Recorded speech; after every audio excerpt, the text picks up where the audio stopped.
TWR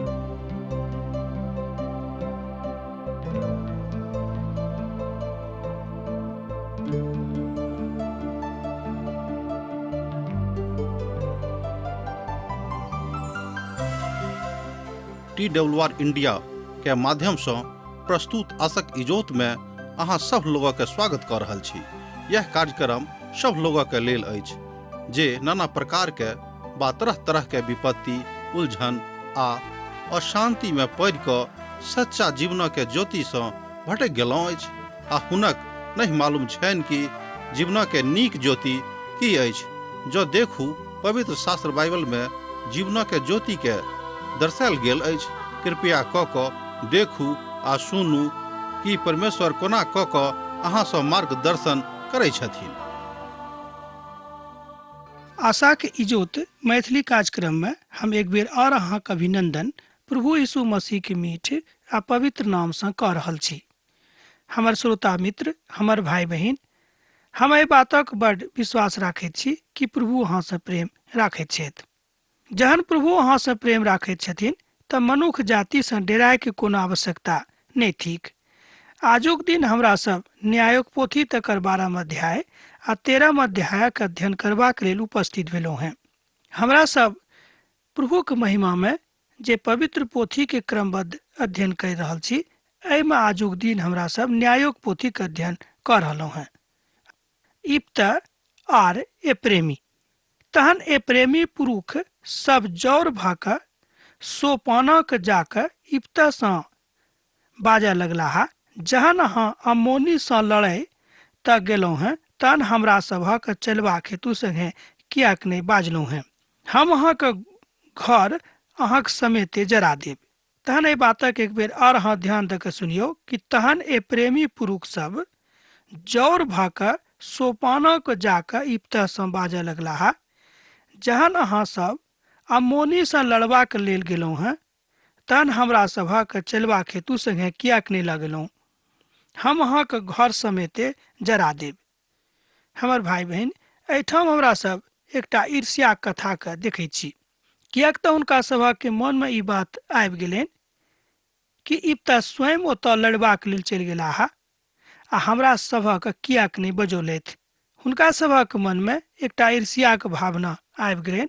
आजुक दिन में एहि तरह के भावना राखे वाला लोकक कमी नहीं थिक। इप्ता ओहि सब सँ बाजलनि, हमरा और हमर लोकक अम्मोनीक संग बड़ झगड़ा भेल छल आ जहन हम अहाँ सँ सहायता मांगलहुँ हैं, तहन अहाँ हमरा सभक और हाथ सँ नहीं बचलहुँ हैं। तहन ई देख क जे अहाँ हमरा सभक नहीं बचा रहलहुँ हैं, हम अपन प्राणक हथेली में राख के अम्मोनी के विरुद्ध चललहुँ हैं आर प्रभु ओहि सभक हमरा हाथ में कऽ देलनि।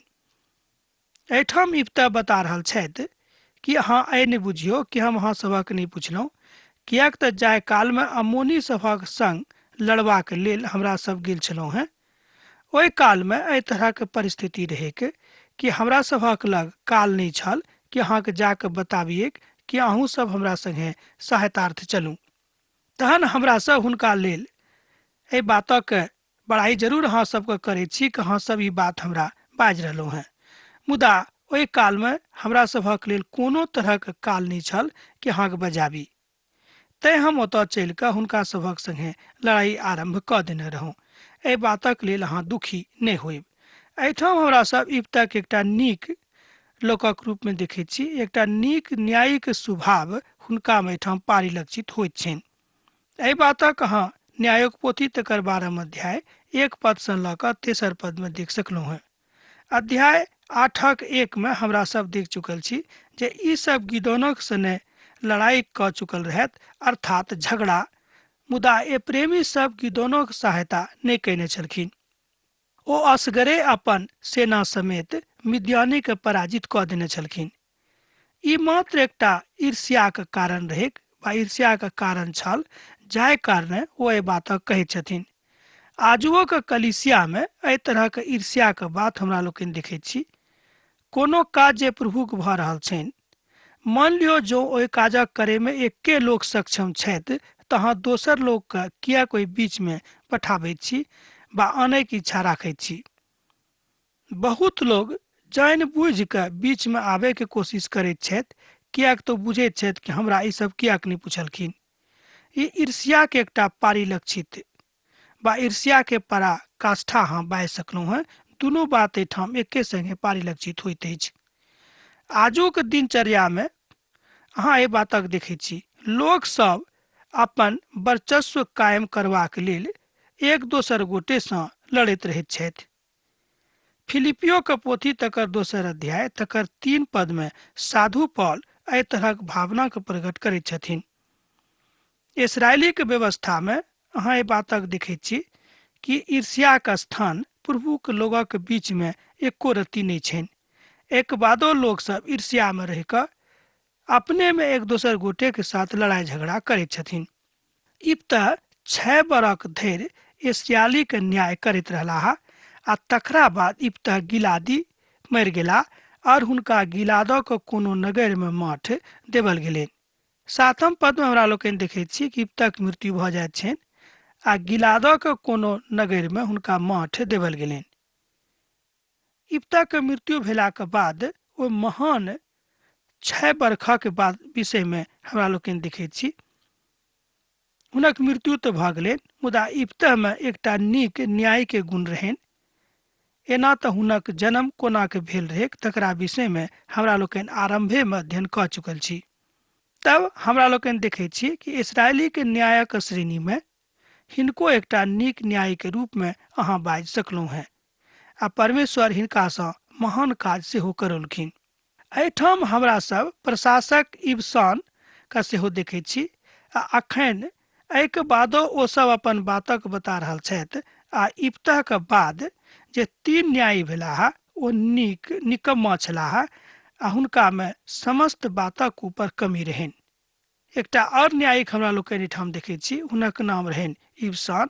हुनको में बहुत पैघ मानवीय कमजोरी रहनि आ तकरा बाद बेतलहम के निवासी इबसान इजरायलक न्यायी बनलाह आ करऽ लगला आ हुनका 30टा बेटा आ 30टा बेटी रहनि।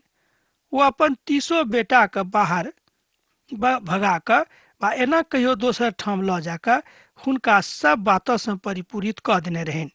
तहन हिनको विषय में अहाँ बाजि सकलहुँ हैं कि हिनको वह काज रहनि कि अपने घरक खाली समृद्धि हिनका चिंता रहनि, दूसरा के चिंता हिनका नहीं रहनि। तहन अहाँ बाजि सकलहुँ हैं कि हिनको में एकटा नीक न्यायी होयबा के लक्षण नहीं देखैत छी। ओ इस्राएलक न्याय 7 बरख धरि करैत रहलाह आ तकरा बाद इबसान मरि गेलाह आ हुनका बेतलहम में मठ देवल गेलनि।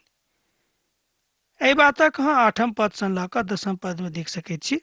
अध्याय अछि 12 जे आखिरी प्रभाग अछि ई 10 पद के, तकरा अहाँ देखियौ। आ तकरा बाद इबसान मरि गेलाह आ हुनका बेतलहम में मठ देवल गेलनि।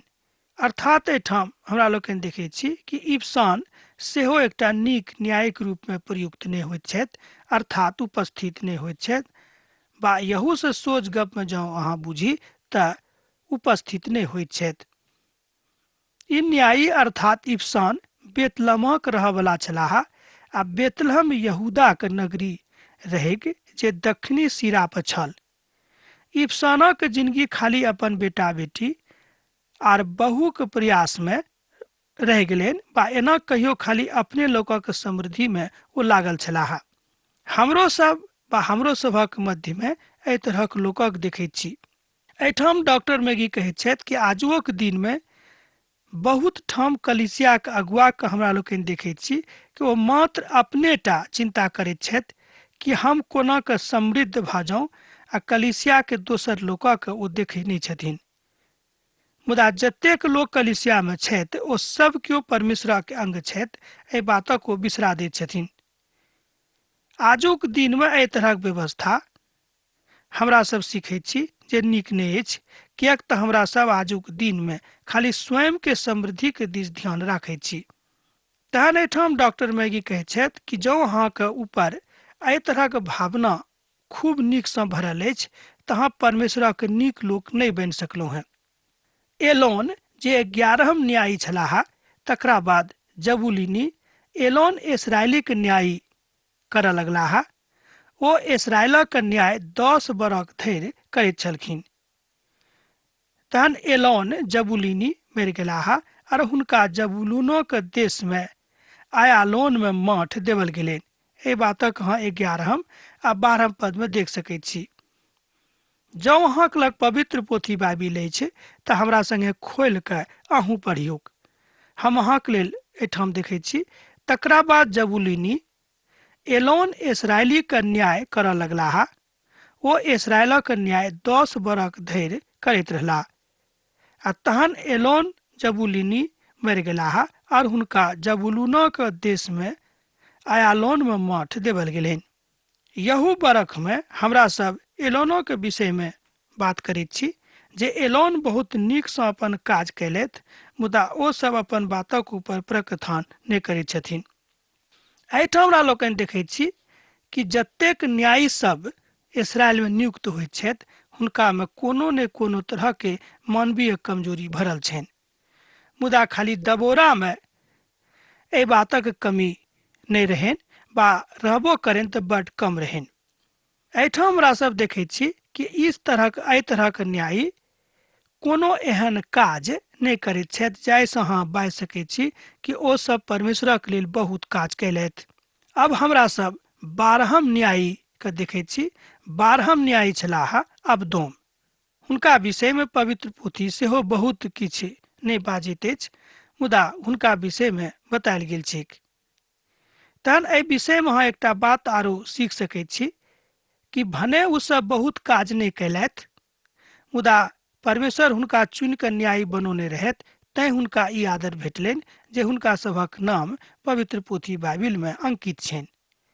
आ दोसर बात छनि कि हमरा सब एहि बातसँ सीखी कि परमेश्वर जँ अहाँके किछु काज देने छथि तो अहाँक ऊपर विश्वास राखैत छथि, तैं अहाँ हुनक विश्वास में ओहि काज के करल करू।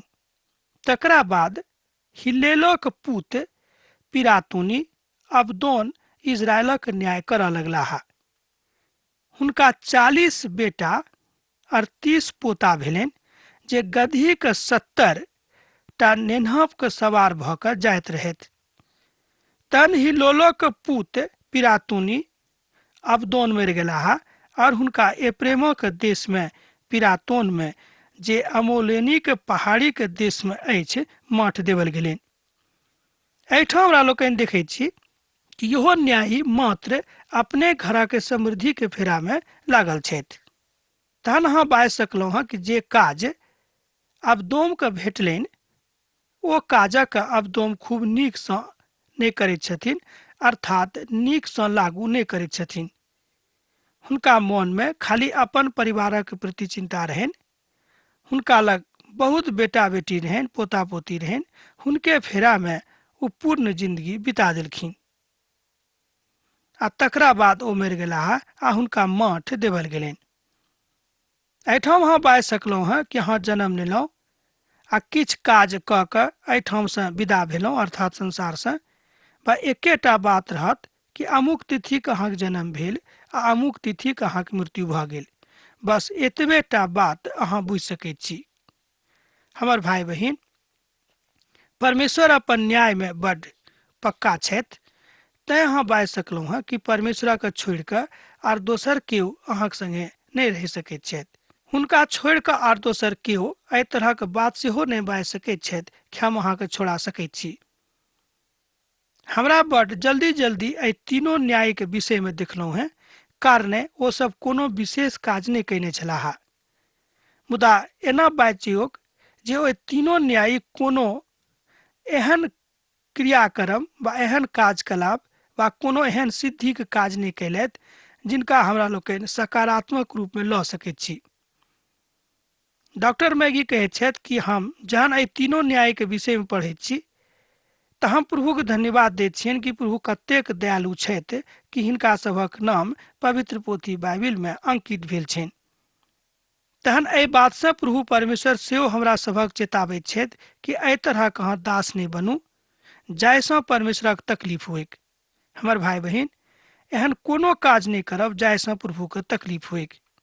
ई छल डॉक्टर मैगी के युक्ति।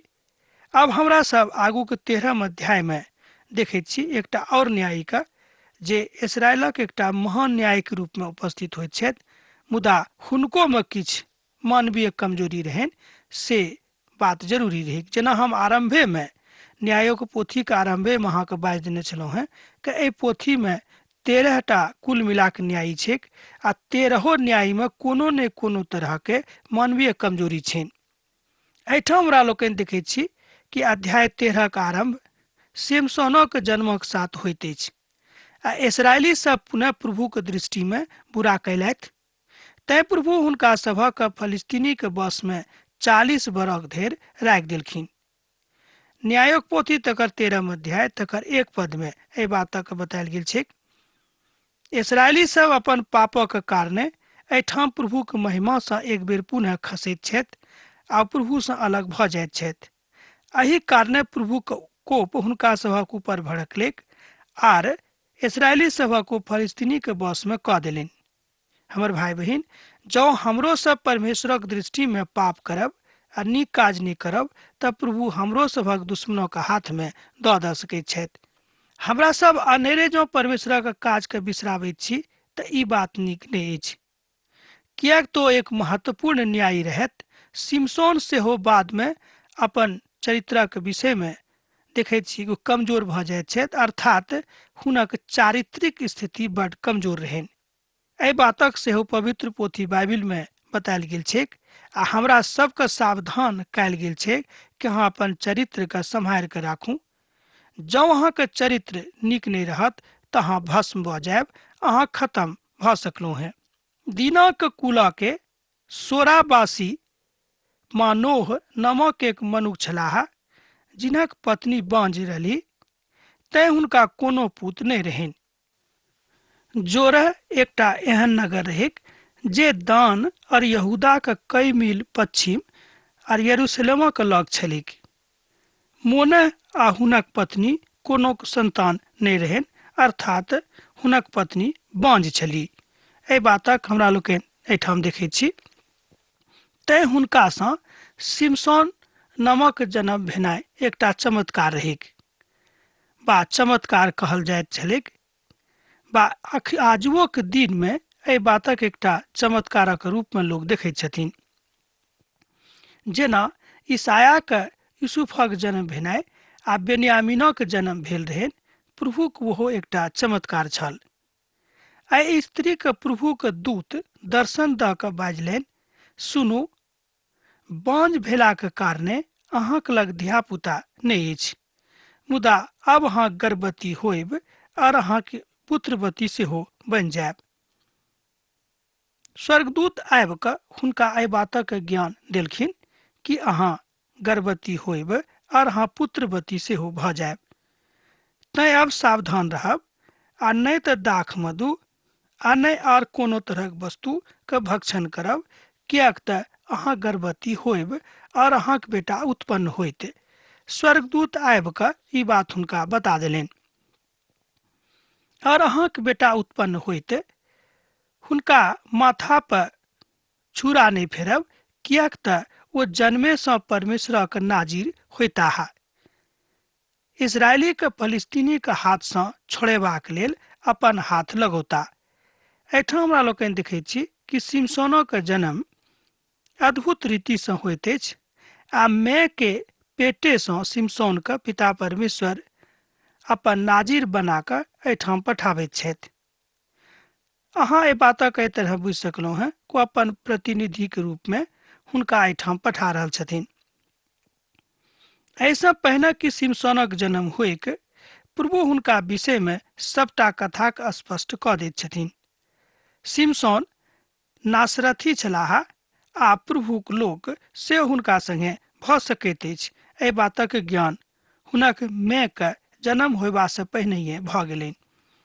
ई बात सेहो हमरो सभक जिंदगी में लागू भ सकैत अछि। जँ हमरा सभक एहि बातक ज्ञान भ गेल अछि कि प्रभु हमरा सभक संगे छथि, तहन हमहूँ प्रभुक लग बढ़ि सकलहुँ हैं। हमर भाई बहिन, ई एकटा कतेक सुखद आ नीक कथा थिक। ओहि स्त्री के एकटा बेटा उत्पन्न भेलनि आर ओकर नाम सिमसोन राखली। ओ नेना बढ़ैत गेलाह आ परमेश्वर हुनका आशीष दैत रहनि। और प्रभु का आत्मा सोरा और एस्ताओल के बीच महादेवा के बीच में हुनका उभार के लऽ आनलखिन। एहिठाम हमरा सब देखे छी कि परमेश्वरक आत्मा हुनका लग एकटा प्रयुक्त स्थान पर, जाय स्थानक नाम एहिठाम देवल गेल छै, ओहिठाम आनि कऽ हुनका ऊपर आबि गेलिक। अहाँ एहि तरह सोच गप में बुझि सकलहुँ हैं कि परमेश्वरक आत्मा सिमसोनो के रक्षा करैत रहिक। ई पद सब सिमसोनो के आंतरिक शक्ति के विषय में बताबैत अछि आ यहू बातक बताबैत अछि जे ओ परमेश्वर के भक्त भऽ सकैत छथि, अर्थात ओ परमेश्वर के भक्त के रूप में संसार में आबि रहल छथिन। कियाक तऽ हुनक जन्म लेला से पहिनहिए माय के गर्भ में जहन ओ छलाह, एहि बातक विषय में बतायल गेल रहैक। अपन माय बाबू के आज्ञा में जँ अहाँ बढ़ैत छी आ जँ अहाँ हुनका संरक्षण में रहैत छी, ती एकटा बड नीक कथा अछि। आजुक कलिसिया में एहि बातक कमी हमरा लोकनि देखैत छी कि लाड़ प्यार में हमरा सब अपन धियापुता के दिस विशेष ध्यान नहि दैत छियनि, मुदा ओ की करैत छथि, कतऽ जाइत छथि, तकरा पर विशेष ध्यान नहि राखैत छी। एहि कारणे धियापुता सेहो बिगड़ैत छथिन। सिमसनोक साथे इएह भेलनि, कियाक तऽ ओ सब जहन बुझि गेलाह कि तऽ परमेश्वरक दिस सँ आबि रहल छथिन आ दोसर कथा ओ बान छली आ हुनका एकटा चमत्कारक रूप में पूत भेट रहल छनि वा भेट गेल छनि, तहन ओ एहि तरहक बात, एहि तरहक नियंत्रण अपन पुतक ऊपर नहि राखैत छली। अर्थात सिमसोनक वास्तविक शक्ति हुनक बाहु में नहि रहनि। एना तऽ ओ अपन भुजबल सँ 1000 फलिस्तीनी के मारि देने छलाह। हुनक मूल शक्ति के आधार हुनक केश रहनि आ जहन ओ अपन केशक कटौताह, हुनक शक्ति कम भऽ जेतनि। कियाक तऽ जन्म होय से पहिनहिए एहि बातक स्वर्गदूत हुनक माय के आबि कऽ बाजि देने रहथि कि अहाँ हुनका माथा के ऊपर छुरा नहि लगेबनि। तैं हुनक वास्तविक शक्ति के आधार हुनक माथा के केश रहनि। हमर भाई बहिन, एहि बातक अहाँ बुझि सकैत छी कि परमेश्वर कोन तरह अहाँक जिंदगी में काज करैत छथि। तहन आजुक संदर्भ में सेहो ई बात भऽ सकैत अछि, मुदा ओ आजुक बाचा में सेहो परमेश्वर अहाँक संगे ओही रीति सँ छथि जाहि रीति सँ ओ पहिने रहथि। आ प्रभु के आशीष हुनका जीवन में आबि गेलनि। ओ एहि बातक बाजऽ लगलाह कि परमेश्वर हुनका संगे छथि। ओ गाजा के केबाड़क अपन हाथ सँ उठा कऽ लऽ गेल छलाह, मुदा अहाँ बाजि सकलहुँ हैं जे सिमसोनक केश आर सिमसोनक देही बड्ड ताकतवर रहनि। एहिठाम बतायल गेल छै कि गाजा के जे केबाड़ रहै बहुत पैघ, तकरा ओ अपन हाथे सँ उठा कऽ लऽ गेल छलखिन। हमर भाई बहिन, कोनो साधारण मनुख एहि बातक एखनो धरि नहि कऽ सकैत छथि जे काज ओहि काल में सिमसोन कयलखिन। तहन अहाँ बाजि सकैत छी कि परमेश्वर जे बात स्वर्गदूतक माध्यम सँ सिमसोनक माय के बाजि देने रहथि, ओ बात बड़ सत्यक छलीक। तहन साधारण रूप में जँ हमरा लोकनि सिमसोनक दिस ताकैत छी तऽ हम कहब कि हुनक देही में बड्ड शक्ति प्रभु देने छलखिन। हुनका ऊपर हुनक जन्म भेला सँ पहिनहिए प्रभु के आशीष विराजमान भऽ गेल रहैक। जँ ओ अपन केशक कटा लेताह, तहन प्रभु के आत्मा हुनका सँ हटि जेतैक आ ओ कमजोर भऽ जेतैक। यहू बातक के भविष्यवाणी कयल गेल रहनि। तहन अहाँ बाजि सकैत छी कि परमेश्वरक आत्मा हुनका में छनि। तहन अब आजुक अध्ययन हमरा एही ठाम समाप्त करबाक आज्ञा दिअ, कियाक तऽ अहाँ सब विदा होय के काल भऽ रहल अछि। हाँ, पाती लिखनाइ नहि बिसरायब। प्रभु यीशु मसीह के नेह सैत घड़ी हुनका जिंदगी में बनल रहेक। आमीन। हमरा विश्वास अछि कि ई कार्यक्रम अहाँ के लेल लाभदायक सिद्ध भेल अछि। हम चाहै छी कि अहाँ अपन आशीषो के हमरा संग साझा करू। जँ अहाँ के नजीक बाइबल सँ, जीवनो सँ संबंधित कोनो प्रकार के प्रश्न भऽ सकैत अछि तऽ अपन समस्या के लेल प्रार्थना करबा के लेल जँ चाहै छी तऽ हमरा फोन पर जरूर संपर्क कऽ सकैत छी। परमेश्वर अहाँ सब के एकटा सुखद आनंदी दिन प्रदान करे।